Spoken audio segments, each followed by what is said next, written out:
To conceptual chemistry channel.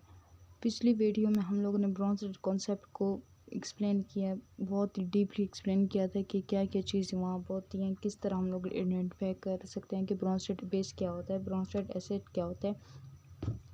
ये छोटी सी video है जिसमें कुछ ट्रिकी पॉइंट बताएं और एम्फोटेरिक सब्सटेंस किसे कहते हैं उसके बारे में हम बताएंगे। तो ब्रोंज़ेड लॉरी कॉन्सेप्ट के मुताबिक एक छोटी सी ट्रिक है, वो ये है कि जितनी भी अर्हीनियस एसिड है वो सारे के सारे क्या होंगे, ब्रोंज़ेड एसिड भी हैं। लेकिन जो सारे जो अर्हीनियस बेसिस हैं वो के सारे क्या हैं, ब्रोंज़ेड बेस नहीं है। फॉर एग्ज़ाम्पल HCl हम लोग डिस्कस कर चुके हैं, यहाँ पे लिख लेती हूँ। फॉर एग्ज़ाम्पल HCl हो गया, H2SO4 हो गया, ये हम लोगों ने अर्हीनियस एसिड बेस में हम लोगों ने इसकी क्या की थी, आइडेंटिफाई किए थे कि एसिड या बेस क्या होता है, ये किस तरह, ये HCl या सल्फ्यूरिक एसिड दोनों एसिड हैं, तो ये किस तरह एसिड है, अर्हीनियस एसिड ये किस तरह है। वो वीडियो जिन्होंने नहीं देखी उनसे रिक्वेस्ट है कि वो वीडियो देख ले ताकि आप लोग को इस वीडियो की अच्छी तरीके से समझ आ जाए। तो HCl और सल्फ्यूरिक एसिड अर्हीनियस के थ्रू हम लोगों ने प्रूव किया था कि ये किस तरह एसिड है। ब्रोंज़ेड के मुताबिक भी ये एसिड है, जो कि एक प्रूफ यहाँ पे है। HCl का प्रूफ यहाँ पे हम लोगों ने देख लिया कि ये किस तरह ब्रोंज़ेड एसिड है। तो यहाँ इस लाइन का मतलब ये है कि जितनी भी अर्हीनियस एसिड है, बेशक सल्फ्यूरिक एसिड है, HCl है, नाइट्रिक एसिड है, HNO3, ये क्या सारे गए, ये हमारे पास हैं अर्हीनियस एसिड। तो ये सारे के सारे क्या होंगे, ब्रोंज़ेड एसिड भी होंगे। अगर कहीं भी हमारे पास HNO3 आ गया, हमसे पूछा गया है कि एसिड है या बेस है, ये नहीं पूछा गया है कि ब्रोंज़ेड एसिड है या बेस है, सिर्फ इतना पूछा है कि एसिड है या बेस है। अब मसला ये है कि हमें अर्हीनियस का कॉन्सेप्ट पता है। अर्हीनियस के मुताबिक हम लोग इस कहते हैं कि इसके पास H है, तो ये क्या करेगा, वाटर में डिसॉल्व होगा, तो ये हमें क्या देगा, H+ देगा। और अर्हीनियस का मतलब, ये अर्हीनियस कहते भी ऐसे हैं, जो वाटर में डिसॉल्व होकर हमें H+ देगा, तो ये अर्हीनियस के मुताबिक एसिड हुआ। अगर हमें ये पता है कि अर्हीनियस के मुताबिक एसिड है, तो हम फ़ौरन कह सकते हैं कि ये ब्रोंज़ेड एसिड भी है।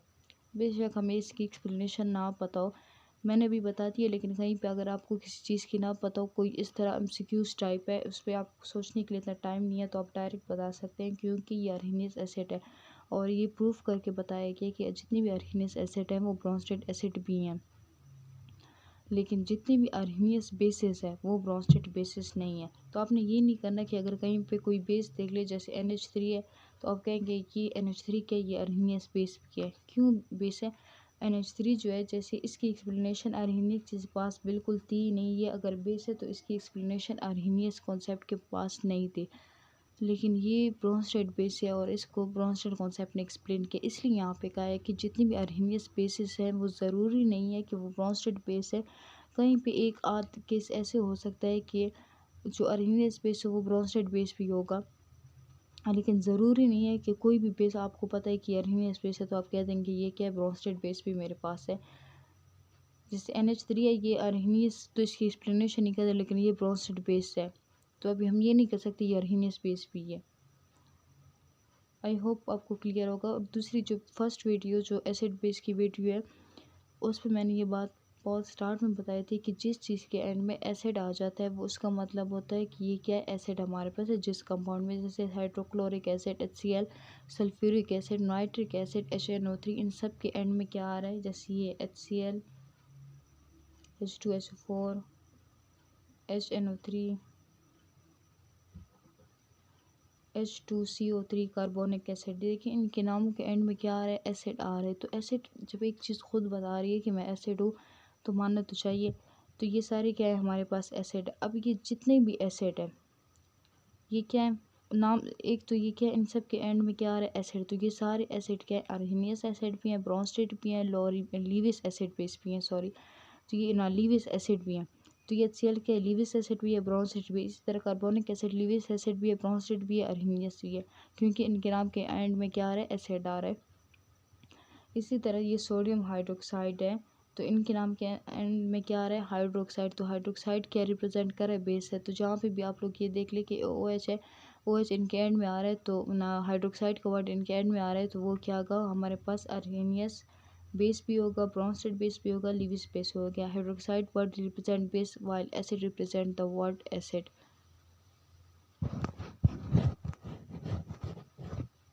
सो ये आप लोग को नाम से भी पता चल रहा है। और इनमें तो यहाँ पे एच है, तो एच हमें पता ही है अरहीनियस एसिड है, क्योंकि ये जब एच है तो वाटर में डिसॉल्व है कि एच प्लस देंगे। और जो अरहीनियस एसिड है वो तमाम के तमाम क्या है, ब्रोंस्टेड एसिड भी हैं।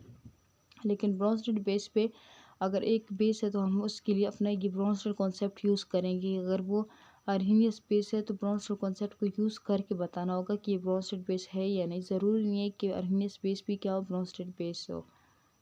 अच्छा, एक अभी लास्ट पॉइंट है जो कि इम्पोर्टेंट भी है, वो है एम्फोटेरिक सब्सटेंस।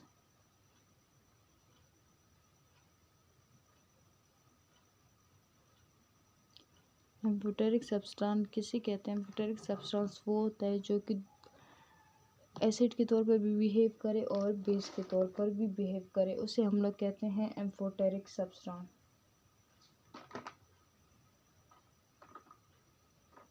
जैसे यहाँ पे वाटर जो है ये एम्फोटेरिक सब्सटेंस है। अभी वाटर कैसे हैं, ये देखिए यहाँ पे HCl है, ये रिएक्शन हो गई, ये H3O प्लस है प्लस Cl नेगेटिव है।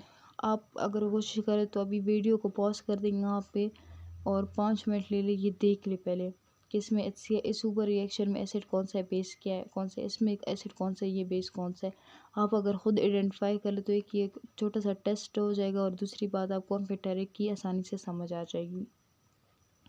अच्छा, यहाँ पे ये HCl है और यहाँ पे क्या है, ये वाटर है। तो इस प्रोडक्ट से हम लोग ने क्या करना है, प्रोडक्ट को देखना है। यहाँ पे ये Cl नेगेटिव, तो इसका H यहाँ पे नहीं है, तो H इसने क्या कर दिया, वाटर को दे दिया। तो ये HCl क्या हो जाएगा, एसिड होगा अकॉर्डिंग टू ब्रोंस्टेड। ब्रोंस्टेड का मतलब है एसिड वो होता है जो कि अपना प्रोटॉन क्या करते, दे दे। तो इसने क्या कर दिया, अपना प्रोटॉन दे दिया, तो HCl क्या हो गया, एसिड हो गया। यहाँ पे ये H2O, तो यहाँ पे ये H3O प्लस हो गया, तो ये क्या होगा, बेस होगा, क्योंकि इसने क्या कर लिया, एक प्रोटॉन एक्सेप्ट कर लिया। लेकिन इसमें देखेंगे तो NH3 क्या कर ले, प्रोटॉन एक्सेप्ट करे, तो ये क्या होगा, बेस। और इसने ये एक प्रोटॉन किस से एक्सेप्ट किया, वाटर से। वाटर ने अपना प्रोटॉन NH3 अमोनिया को दिया, तो ये क्या हो गया, एसिड हो गया।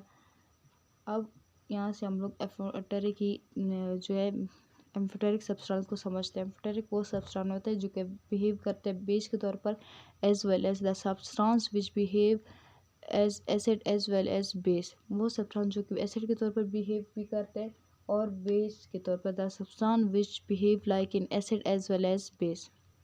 तो यहाँ पे देखिए वाटर ऊपर वाले केस में हमारे पास बेस है, क्योंकि ये क्या कर रहा है, प्रोटॉन ले रहा है, हाइड्रोजन आयन H3O प्लस बना रहने के लिए। लेकिन नीचे वाले में ये क्या है, एसिड है, क्योंकि यहाँ पे ये क्या कर रहा है, प्रोटॉन दे रहा है।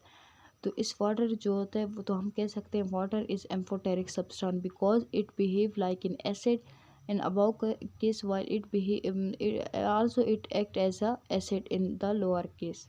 आई होप आपको क्लियर होगा। हर वीडियो में मैं यही कहती हूँ कि अगर आपको कोई भी किसी किस्म का कोई क्वेश्चन है तो आप लोग कमेंट सेक्शन में पूछ सकते हैं। And thanks for watching.